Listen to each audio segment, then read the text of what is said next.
అక్క ఆ ఏం లేదండి, మా నాన్న హాస్పిటల్లో ఉన్నాడు. అర్జెంట్ గా 2 లక్షలు డబ్బులు కావాలి. వడ్డీ 3 రూపాయలు తెలుసుగా. పర్లేదండి.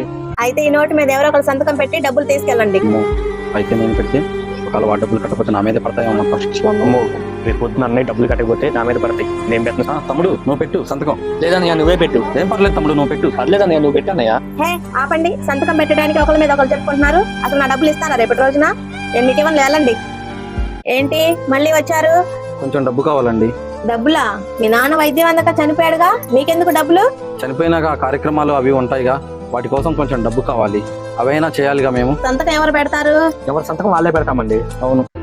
తండ్రి ప్రాణాలు పోయేటప్పుడు నువ్వు సంతకం పెట్టి అని అనుకున్నారు. ఈ రోజున 10 మందిలో మెప్పు పొందటానికి అతను దినానికి లక్షలు ఖర్చు పెట్టడానికి సిద్ధపడ్డారు. అయ్యే డబ్బులు మీ నాన్న హాస్పిటల్ ఉన్నప్పుడు ఖర్చు పెడితే మీ నాన్న ప్రాణాలతో ఇంటికి తిరిగి వచ్చేవారు. చాలా తప్పు చేసాం తమ్ముడు.